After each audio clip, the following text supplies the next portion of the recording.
Hi neighbors, and welcome to Miracle Farm 1927 Homestead. We are so pleased that you're with us here today, and we are going to be going into the garden. We have got a whole lot of stuff is already established and planted, but we're going to be trimming up some tomatoes and show you a few things last week that we got planted. And right around me is seeds that I'm going through and throwing away. So it's real hard to let go of seeds, but when they're get old, you just got to get rid of them. And we got our sorghum seed ready, and we'll be planting it in the next day or two. It should already been planted, but as soon as we got the field ready, it started raining. Isn't that the way it always is? So we're going to disc it up just a little bit more and get these guys planted.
We got our rows run, dug out, and we're going to go ahead and lay our potatoes in here, and we're going to put one kind in one row so we can keep up with our plants.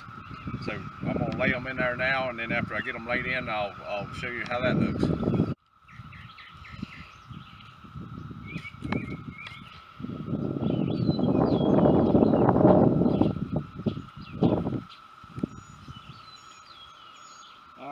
We've got 4 different kinds here, and now what we're going to do, we're going to cover it up with the horse manure and sawdust here to keep it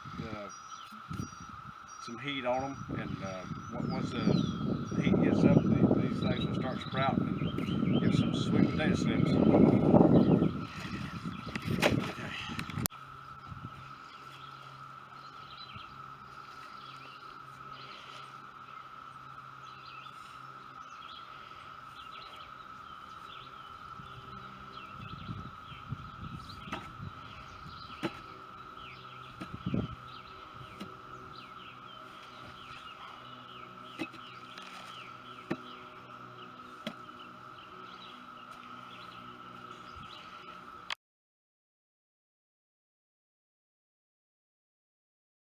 Potato slips ready to be pulled up and put into the main garden bed.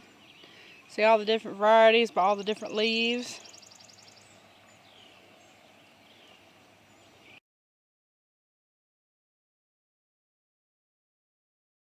Planting peanuts. How many rows is there? 3?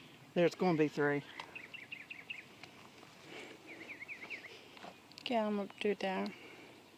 And Righteous just runs the little planter up through there to make us a little fur for the peanuts to go in. What you doing, Mom? What are you doing with the seeds, Mom? They're good. I'm eating them. Dadgum peanut stiller.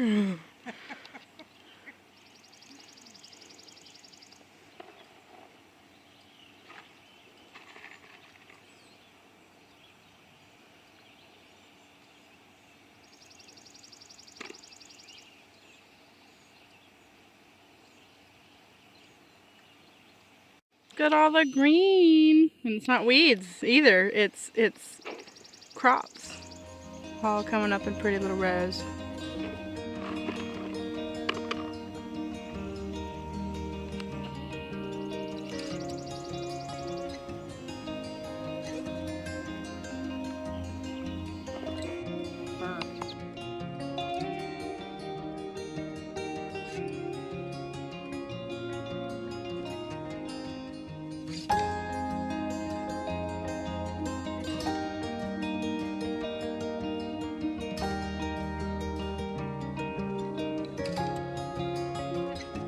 Petey's planting flowers.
Yeah, so for the question.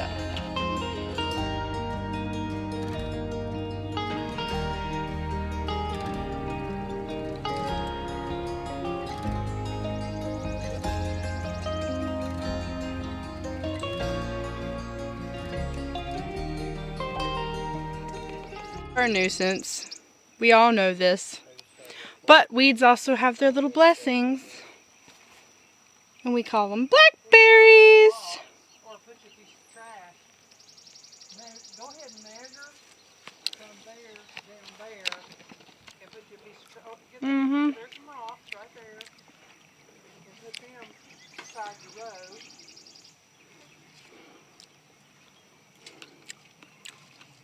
Hear me chewing in the background. It's terrible.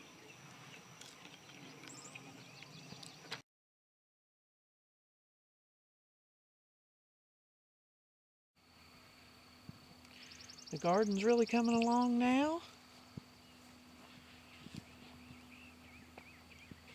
Time to start tying up some tomatoes.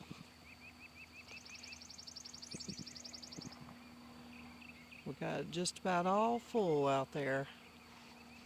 Got a few rows there in the middle. We hadn't planted anything yet because we're waiting for this corn to get a little bit older. Then we're going to plant more corn so it doesn't cross-pollinate. Everything's starting to look good. We'll get this row done this morning. They all need to be trimmed and making sure they're going up the trellis. And we're going to put a little bit of ground cover right here on this edge.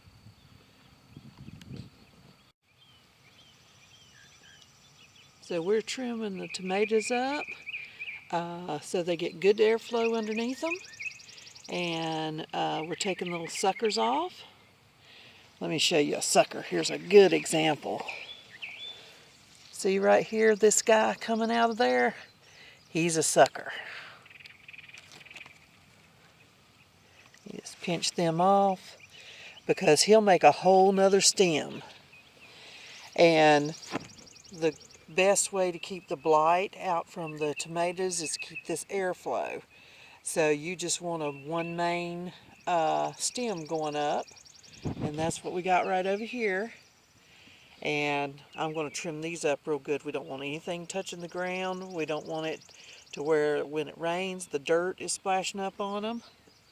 So these two are going to get trimmed up too. But I wanted to show you my hand. I don't know if you can tell, I got stung a couple times when I was trimming a tree. And it's going to make it a little harder to do my little job this morning, but that's okay.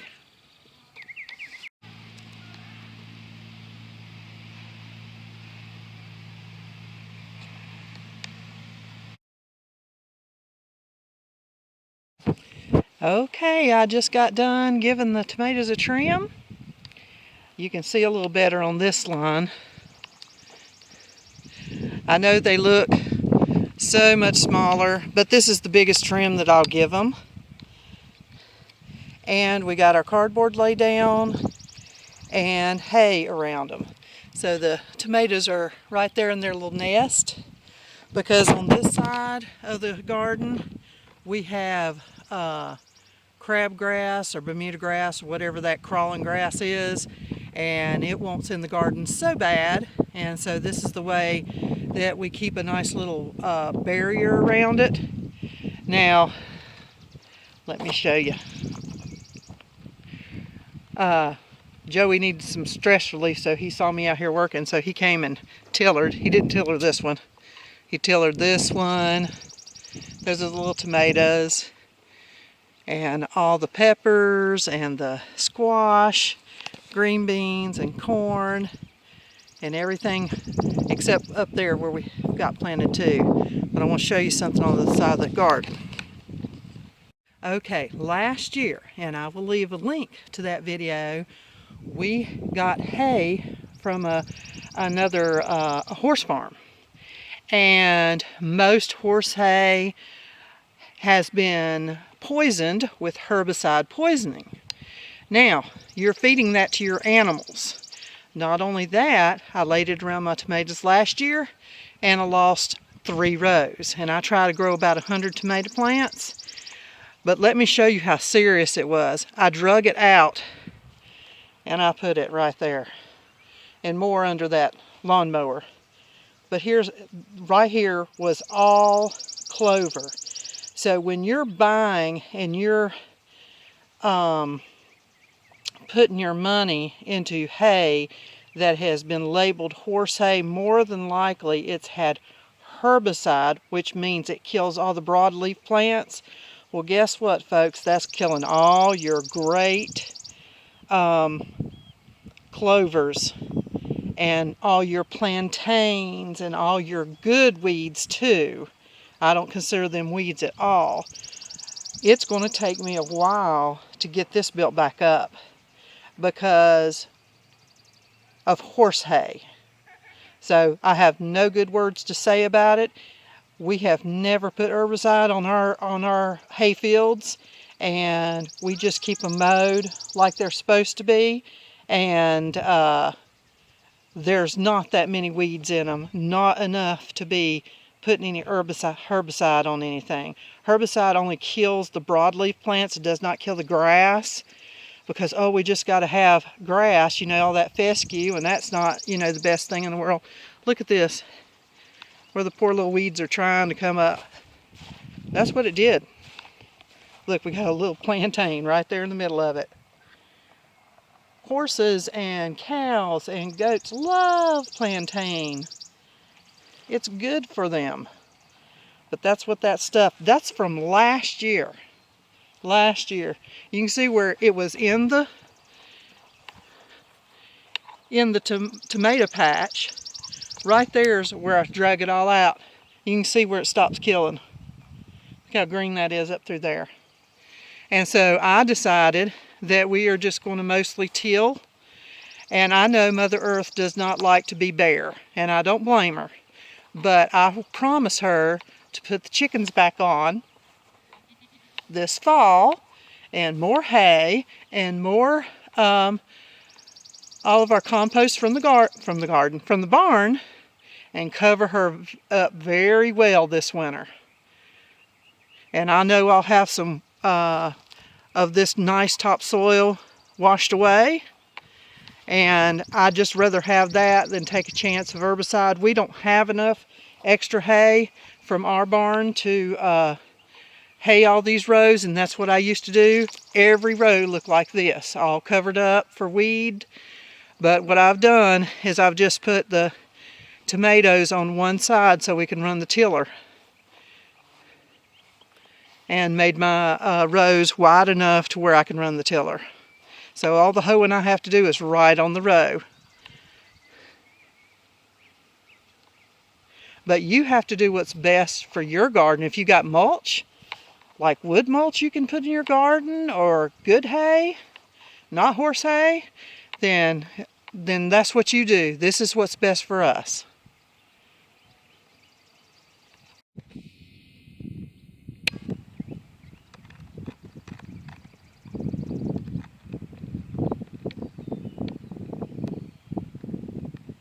Folks, these are my elderberries, and I wanted to give a little plug in for the gentleman that sold me these.